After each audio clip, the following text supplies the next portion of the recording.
Hello everyone, it's a pleasure and an honor today to discuss and share ideas with you about data in the retail sector.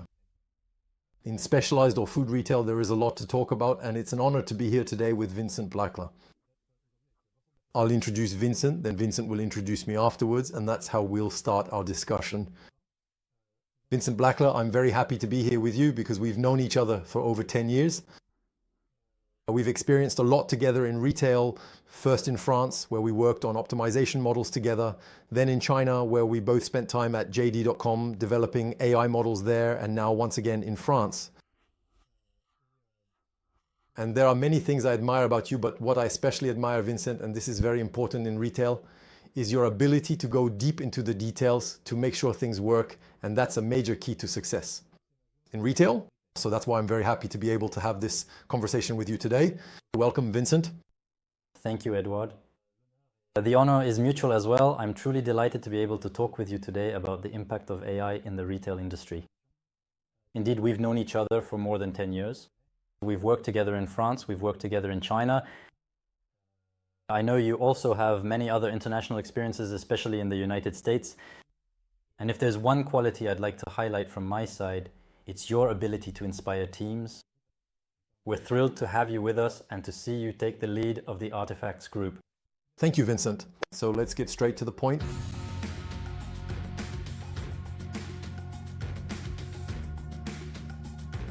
Data and AI in retail. At the end of the day, it's almost standard to use data and AI in retail. Retail was one of the first industries to address the topic. And actually, if I'm not mistaken, you chose this industry because retail started using data and AI a long time ago. Can you tell us a bit more about that? Why did you choose it, and what kinds of use cases did you see? Of course, that's right. It's true. I haven't always been passionate about retail. My first passion was data and AI.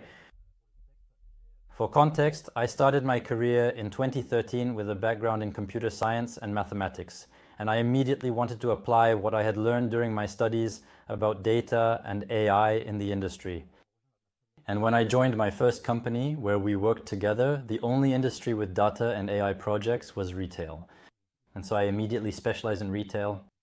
And if I remember correctly, even the first machine learning projects we did together date back to 2014. 2014? Yes, that's right. What was machine learning like back then? What kind of use cases were there at the time? Back then, machine learning was... In the end, we were already doing things that were quite advanced. The first projects I worked on starting in 2014 to 2015 were projects related to what I call the optimization of commercial efficiency or operational efficiency. So for example, consider how to effectively optimize pricing strategies to offer the best possible price to the discerning consumer while simultaneously maximizing profit margins for the dedicated retailer. Or another example is how to optimize promotions in order to offer the best promotion to the consumer.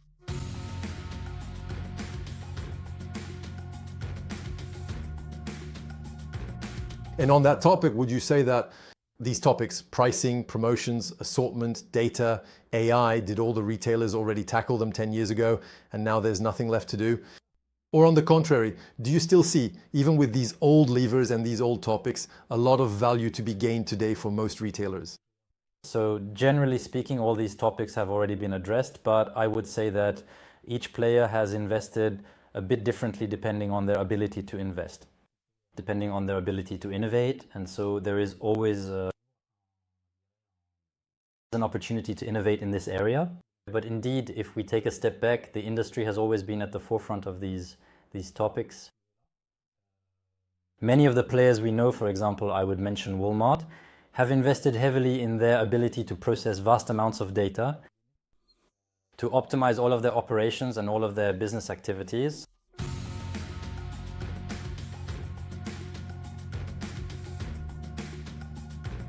And if you could give an example of a classic machine learning use case that has the most business impact, what would be the flagship use case where you think a retailer who doesn't do this is missing out on obvious gains? And even today, there are still gains to be made in this area. For me, and I'd also be curious to hear your opinion on the subject, I think the use case, or at least the application of data and AI, traditionally, and we'll come back to what we mean by traditional, it's everything related to pricing. Why pricing? It's because just a few cents more or less on a given product, for example, a bottle of crystalline, can have a huge impact in terms of revenue, margin, and the customer experience that these retailers provide. And so in all the projects I've worked on, we've had a huge impact simply by making price recommendations, which has transformed the way our clients work.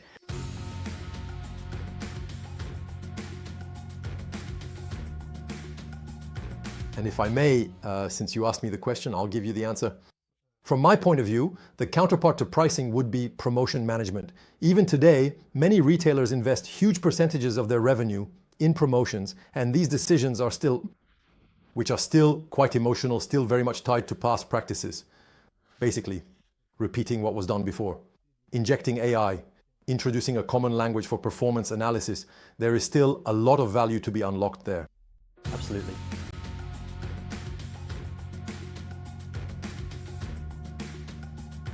There is a second lever where the retail sector has really been a pioneer, and that's in all matters related to data monetization. Why is that actually? Because retailers have a unique position compared to all their suppliers, as they are in direct contact with customers. So the suppliers, who generally have less information about the customers, why is that? Because they don't necessarily have direct to consumer activities, and retailers quickly seize the opportunity by monetizing this.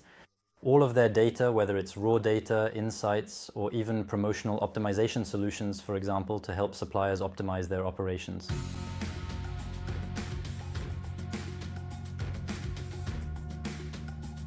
And on that note, I would go even further. It's an experience we both know well. In China, Alibaba has maximized the monetization of all this customer knowledge. And that's how they succeeded. And what's interesting today is that many retailers are trying to monetize both their shelves and the customer knowledge they possess. And we're still at the beginning of the story when you look at what the Chinese have accomplished over the past 5 years. Absolutely. Another anecdote that I find very telling is the example of Amazon. So Amazon, which everyone universally knows, is obviously a very, very large and prominent global retailer. Just a few short years ago, the significant amount of profit generated by AWS, which is Amazon's incredibly robust and expansive infrastructure business, was actually considerably greater than that of their extensive retail operations. And today, just a few years later, the amount of profit Amazon generates from their data monetization activities has once again surpassed that of AWS. And the anecdote, to add to yours, Vincent, is that apparently Jeff Bezos got the idea for AWS, for this business line, while visiting a museum in the Netherlands, I think a beer museum. In the museum he visited, he noticed there was an old electric generator. And so there was an explanation saying that back in the 19th century, factories had their own electric generators to supply themselves with electricity. Because at that time there was no widespread backbone.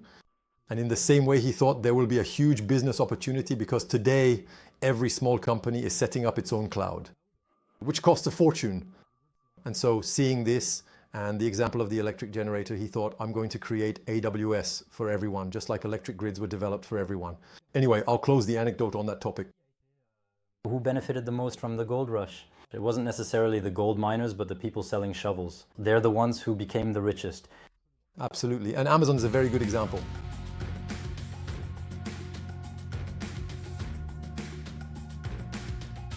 Let's wrap up the chapter on traditional data and AI in the retail world.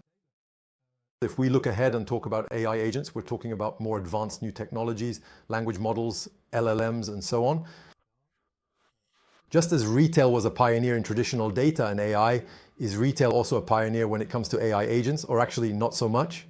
Well, paradoxically, I would say no. We're really dumb. Generative AI hit like an earthquake starting in November 2022 with the release of GPT. And what we've noticed in the industry is that progress has been a bit more timid than with other players.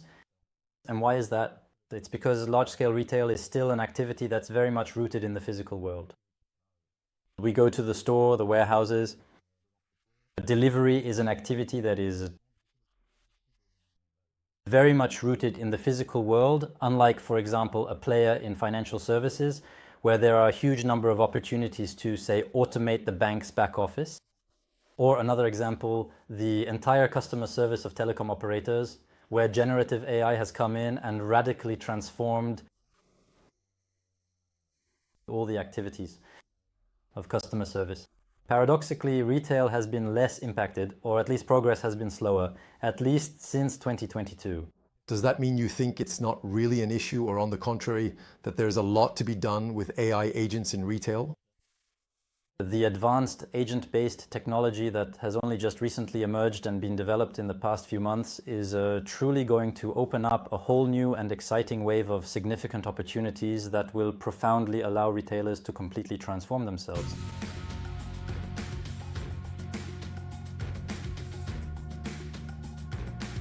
Can you give us some concrete examples of agent-based technology in retail? What does it look like? Absolutely. We can't even imagine it yet. So first, what is agent-based technology? Because it's a concept that's still a little bit complicated to explain sometimes. In fact, an AI agent is an agent that's capable of doing three things. It can thoroughly analyze complex information, it can effectively reason, and it can competently act on a given system. Let me give a very concrete example. You can imagine a category manager who needs to analyze the performance of their category. Here, he observed, his manager came to see him and noticed there was a drop in performance. So the category manager has to analyze the category's performance and then take corrective actions. What an intelligent agent allows you to do is to comprehensively analyze all the relevant dashboards at their immediate disposal, whether those specific dashboards were initially built for them or even by diligently digging into existing legacy systems to thoroughly analyze the category's overall performance and truly understand precisely why there's a significant problem. Now, that's just, for example, it could potentially be because a particular supplier stopped reliably delivering certain popular bestsellers, and then appropriate and timely actions can be taken accordingly. Typically drafting an email suggesting to the category manager to contact certain suppliers to take action. And even going so far as to fetch external data, because here you're talking about internal data, but these agents can also go and retrieve external information about what's happening. Absolutely. In fact, that's exactly what we see when we use ChatGPT today. It depends on certain requests, which are made by the employee. We can go and fetch external information. This is typically extremely useful, especially for competitive intelligence or to understand what new innovations are coming to the market.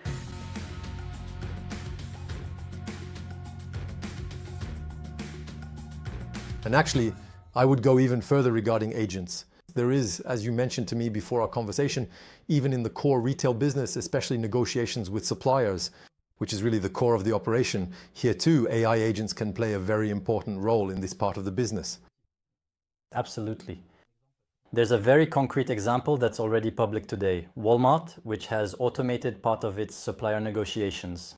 Of course, not with the biggest suppliers like Nestlé, but at least with smaller suppliers, they've automated negotiations by letting agents negotiate on their behalf, by formulating negotiation arguments, by setting the objectives they want to achieve during the negotiation. And the stakes behind this are both about gains in terms of revenue and margin, because we're working on the core business, but potentially also gains in efficiency, or at least removing all the recurring administrative difficulties that teams may face. There are these two aspects. Absolutely. There are also the stakes of automating the entire negotiation process from the very beginning when preparing the negotiation all the way to contract finalization at the end of the negotiation period, which can be greatly optimized. And there are also performance issues because today, for many players in large-scale retail, negotiators don't have the time to really prepare for negotiations. In any case, they don't prepare negotiations for the smaller suppliers.